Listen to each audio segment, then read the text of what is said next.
ಸಂಜೆ ಮುಂದೆ ಬಿಸಿ ಬಿಸಿ ಚಹಾ ಜೊತೆ ಖಾರ ಖಾರಂಗೆ ಏನಾರು ತಿನ್ಬೇಕಪ್ಪ ಅಂತ ಅನಿಸಿದಾಗ ಈ ರೆಸಿಪಿನ ಒಮ್ಮೆ ಟ್ರೈ ಮಾಡಿರಿ. ಹಲೋ ಫ್ರೆಂಡ್ಸ್, ಪೀಸ್ ಕಿಚನ್ಗೆ ತಮಗೆಲ್ಲರಿಗೂ ಸ್ವಾಗತ. ಇವತ್ತು ನಾನು ನಮ್ಮ ಉತ್ತರ ಕರ್ನಾಟಕದ ಸ್ಪೆಷಲ್ ಬದ್ನಿಕಾಯಿ ಬೋಂಡಾ ಅಥವಾ ಬದ್ನಿಕಾಯಿ ಬಜ್ಜಿ ರೆಸಿಪಿನ ತಮ್ಮೆಲ್ಲರ ಜೊತೆ ಶೇರ್ ಮಾಡ್ಕೊಳಕತ್ತೇನೆ. ಸಂಜೆ ಮುಂದೆ ಚಹಾ ಜೊತೆ ಇದು ಬೆಸ್ಟ್ ಕಾಂಬಿನೇಷನ್. ಈಗ ಇದಕ್ಕೆ ನಾನು ಒಂದು ಮಸಾಲೆ ರೆಡಿ ಮಾಡ್ಕೋತೀನಿ. ಇಲ್ಲೇ ಒಂದು ಮಿಕ್ಸಿ ಜಾರ್ಗೆ ಒಂದು 7ರಿಂದ 8 ಹಸಿಮೆಣಸಿನ್ಕಾಯಿ, ಒಂದು ಸ್ವಲ್ಪ ಕೊತ್ತಂಬರಿ ಸೊಪ್ಪು, ಒಂದು ಅರ್ಧ ಟೀ ಸ್ಪೂನ್ ಧನಿಯಾ ಕಾಳು, ಒಂದು 7ರಿಂದ 8 ಬೆಳ್ಳುಳ್ಳಿ ಹೆಸರು, ಒಂದು ಅರ್ಧ ಟೀ ಸ್ಪೂನ್ ಜೀರಿಗೆ, ಒಂದು ಸ್ವಲ್ಪ ಹಸಿ ಶುಂಠಿ, ಒಂದು ಅರ್ಧ ಟೀ ಸ್ಪೂನ್ ಅಜ್ವಾನ ಮತ್ತು ಒಂದು ಸ್ವಲ್ಪ ಉಪ್ಪು ಹಾಕ್ಕೊಂಡು ಇದನ್ನು ತರಿಯಾಗಿ ರುಬ್ಕೋಬೇಕು. ಭಾಳ ಸಣ್ಣಗೆ ರುಬ್ಬೋದೇನು ಬೇಡ, ಸ್ವಲ್ಪ ತರಿಯಾಗಿದ್ದರೆ ಸಾಕು. ಈ ರೀತಿ ಇದನ್ನು ರುಬ್ಕೊಂಡು ನಾನಿಲ್ಲೇ 2 ಬದ್ನಿಕಾಯಿ ತೊಗೊಂಡಿದ್ನಲ್ಲ ಅದನ್ನು ಹಿಂದೆ ತುಂಬೆಲ್ಲ ತೆಗೆದು ಇಟ್ಕೊಂಡೀನಿ. ಈಗ ಇಲ್ಲಿ ನಾನು ನಿಮ್ಗೆ ಬದ್ನಿಕಾಯಿ ಹೋಳು ಮಾಡಿ ತೋರಿಸ್ತೀನಿ. ಈ ರೀತಿಯೂ ನಾವು ಕಟ್ ಮಾಡ್ಕೋಬೋದು, ಇಲ್ಲಾಂದ್ರೆ 2 ಸ್ಲೈಸ್ನಾಗ ಸಪ್ರೇಟಾಗಿಯೂ ನಾವು ಕಟ್ ಮಾಡ್ಕೋಬೋದು. ನಾನಿಲ್ಲೇ ಈ ರೀತಿ ಅರ್ಧ ಒಂದ್ಸರಿ ಕಟ್ ಮಾಡಿ ಒಂದ್ಸರಿ ಈ ರೀತಿ ಪೂರ್ತಿಯಾಗಿ ಕಟ್ ಮಾಡಿದರೆ ಇದು ನಾವು ಮಸಾಲೆ ತುಂಬಕ್ಕೆ ಈ ರೀತಿ ಕಟ್ ಮಾಡ್ಕೋಬೇಕು. ಈ ರೀತಿ ನಾನು ಎಲ್ಲ ಬದ್ನಿಕಾಯಿನೂ ಇದೇ ರೀತಿನ ಕಟ್ ಮಾಡಿ ಇಟ್ಕೋತೀನಿ. ನಮಗೆ ಯಾವುದು ಈಸಿ ಅನ್ನಿಸ್ತೈತಪ್ಪ ಆ ಮೆಥಡ್ನಾಗ ನಾವು ಬದ್ನಿಕಾಯಿನ ಹೋಳು ಮಾಡಿ ಇಟ್ಕೋಬೋದು. ಈ ರೀತಿ ಆದರೆ ಮಸಾಲೆ ತುಂಬಕ್ಕೆ ಬಹಳ ಈಸಿಯಾಗಿರ್ತೈತಿ. ನಾನು ಇಷ್ಟು ಬದ್ನಿಕಾಯಿನ ಇದೇ ರೀತಿ ಕಟ್ ಮಾಡಿಕೊಂಡು ಇಲ್ಲೇ ಒಂದು ನೀರಿಗೆ ಒಂದು ಸ್ವಲ್ಪ ಉಪ್ಪು ಹಾಕಿ ಬದ್ನಿಕಾಯಿ ಹೆಚ್ಚಿಟ್ಕೊಂಡಿರೋ ಬದ್ನಿಕಾಯಿನ ಇದ್ರೊಳಗೆ ಹಾಕಿಡ್ತೇನೆ. ಯಾಕಂದರೆ ಬದ್ನಿಕಾಯಿ ಹೆಚ್ಚಿ ಹೊರಗಿಟ್ರೆ ಭಾಳ ತನಕ ಅಂದ್ರೆ ಕಪ್ಪಾಗಿಬಿಡ್ತೈತಿ. ಅದಕ್ಕೆ ಹೆಚ್ಚಿ ಹಿಂಗೆ ನೀರನ್ನ ಹಾಕಿ ಇಟ್ಕೋಬೇಕು.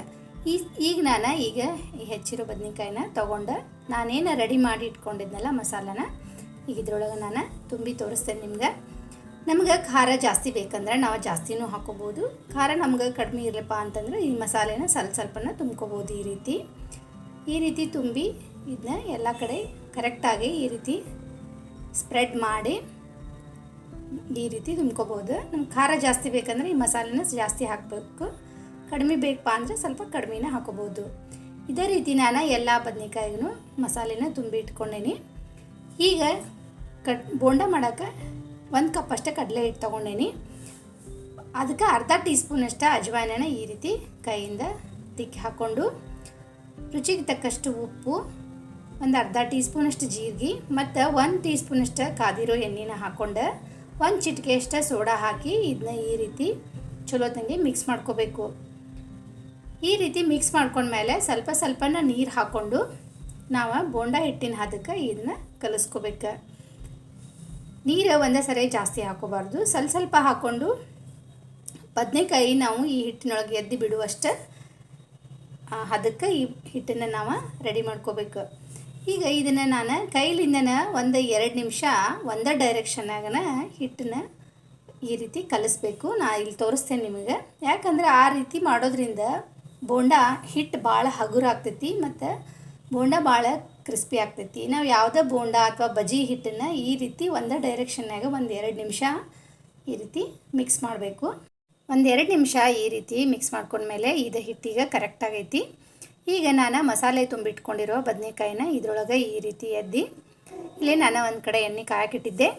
ಎಣ್ಣೆ ಒಂದ್ಸರಿ ಕಾದ್ಮೇಲೆ ಇದನ್ನು ಸ್ಟವ್ ಮೀಡಿಯಮ್ ಫ್ಲೇಮ್ನಾಗ ಇಟ್ಟು ನಾವು ಒಂದೊಂದು ಬದನೆಕಾಯಿನ ಈ ರೀತಿ ಎದ್ದು ಎಣ್ಣೆ ಒಳಗೆ ಬಿಟ್ಟು ಮೀಡಿಯಮ್ ಫ್ಲೇಮ್ನಾಗನ 1-2 ನಿಮಿಷ ಆ ಕಡೆ ಈ ಕಡೆ ಮಾಡಿ ಸ್ವಲ್ಪ ಇದು ಕಲರ್ ಚೇಂಜ್ ಆಗೋ ಮಟ್ಟ ಚಲೋತ್ತಂಗೆ ಇದನ್ನು ಕರಿಬೇಕು.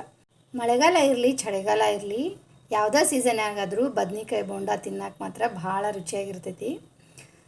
ಈ ರೀತಿ ಇದನ್ನು 1-2 ನಿಮಿಷ ಮೀಡಿಯಮ್ ಫ್ಲೇಮ್ನಾಗ ಈ ರೀತಿ ಆ ಕಡೆ ಈ ಕಡೆ ಮಾಡಿ ಕರಿದ್ವಂದ್ರೆ ನಮ್ಮ ಬದ್ನಿಕಾಯಿ ಬೋಂಡ ರೆಡಿ ಆಯ್ತು. ನೋಡಿರಿ, ನಾನಿಷ್ಟು ಇದೇ ರೀತಿನ ಬದ್ನಿಕಾಯಿ ಕರೆದು ಇಟ್ಕೊಂಡೇನಿ. ಭಾಳ ಸಾಫ್ಟಾಗಿ ಮೇಲೆ ಕ್ರಿಸ್ಪಿ ಮತ್ತು ಒಳಗೆ ಸಾಫ್ಟಾಗಿರ್ತೈತಿ. ನಾನು ನಿಮ್ಗೆ ಇಲ್ಲಿ ಒಂದು ಕಟ್ ಮಾಡಿ ತೋರಿಸ್ತೇನೆ.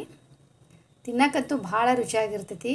ಈ ಖಾರ ಆಗಿರೋ ಬದ್ನಿಕಾಯಿ ಬೋಂಡನ ಬಿಸಿ ಬಿಸಿ ಚಹಾದೊಂದಿಗೆ ಸರ್ವ್ ಮಾಡಿರಿ. ನಮ್ಮ ಉತ್ತರ ಕರ್ನಾಟಕದ ಸ್ಪೆಷಲ್ ಬದ್ನಿಕಾಯಿ ಬೋಂಡ ರೆಸಿಪಿನ ನೀವು ಒಮ್ಮೆ ಟ್ರೈ ಮಾಡಿರಿ. ಹೆಂಗೆ ಅನ್ನಿಸ್ತು ಅಂತ ನಂಗೆ ಕಮೆಂಟ್ ಮಾಡಿ ತಿಳಿಸ್ರಿ. ಈ ವಿಡಿಯೋ ಇಷ್ಟ ಆಗಿದ್ರೆ ಲೈಕ್ ಮಾಡಿರಿ, ಶೇರ್ ಮಾಡಿರಿ. ಇನ್ನಷ್ಟು ಹೆಚ್ಚಿನ ರೆಸಿಪಿಗಳಿಗಾಗಿ ಚಾನಲ್ನ ಸಬ್ಸ್ಕ್ರೈಬ್ ಮಾಡೋದನ್ನು ಮರಿಬೇಡ್ರಿ. Thank you.